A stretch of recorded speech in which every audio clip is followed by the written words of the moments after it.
Dans le sud de la Roumanie, ces soldats s'apprêtent à donner l'assaut. Il peut tirer sur l'ennemi s'il y a quelqu'un dans les maisons quand vous arrivez. Ce jour-là, il ne s'agit que d'un exercice pour ces militaires de l'OTAN.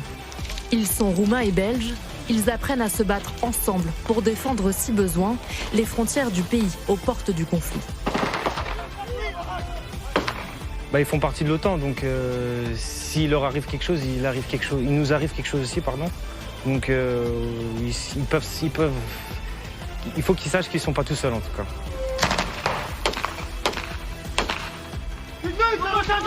Aujourd'hui, l'OTAN n'est pas en guerre, mais s'entraîne aux conflits dits de haute intensité. Des combats entre des troupes lourdement armées.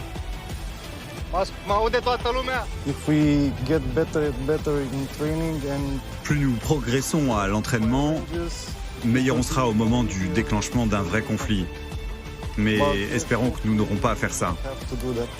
Nous savons que les alliés sont là pour nous et ça nous rend plus forts. La Roumanie peut-elle être menacée par la Russie? Avec 600 km de frontière avec l'Ukraine et la mer Noire en commun, c'est l'une des portes d'entrée en Europe. Fin mars, l'OTAN a annoncé le déploiement de soldats supplémentaires à l'Est, en plus des effectifs déjà présents, 300 Belges et 500 Français. Ce mercredi, à Constanta, sur la base de l'OTAN la plus proche des troupes russes, le président roumain et le premier ministre belge sont venus saluer les troupes et ils ont un message clair pour Vladimir Poutine. Nous n'avons jamais encouragé l'escalade de tensions. Et nous ne le ferons jamais. Mais soyons clairs avec le président Poutine et son armée. Les alliés de l'OTAN sont prêts à tenir leur rang. Une attaque contre l'un d'entre nous est une attaque contre nous tous. Un risque d'escalade, c'est justement ce que craignent certains habitants de Constanta, comme ce retraité, ancien officier de la marine. Poutine n'a pas l'intention de nous attaquer. Mais la Russie est un ours que l'OTAN provoque. Et la Roumanie participe en donnant des munitions à l'Ukraine et en accueillant des troupes de l'OTAN.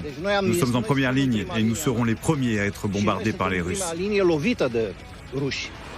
Ici, la majorité se sent rassurée par la présence de l'OTAN, car 60% des Roumains redoutent d'être envahis par la Russie. Depuis le début du conflit, plusieurs municipalités ont fait rénover leurs abris souterrains, des refuges anti-bombardement signalés par ce triangle bleu. À Constanta, les travaux ont commencé dès 2020 pour vider les caves d'immeubles en béton et installer lumière, sanitaire, système d'aération et tunnel d'évacuation en cas d'effondrement. Combien mesure ce tunnel et il débouche où? Il mesure 20 mètres de long et ça vous amène à la rue la plus proche.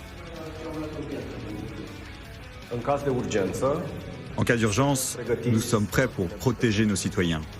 C'est très important pour les citoyens de Constanta et je pense que la plupart d'entre eux savent déjà que nous avons ces abris. Mais c'est aussi important de ne pas faire paniquer la population.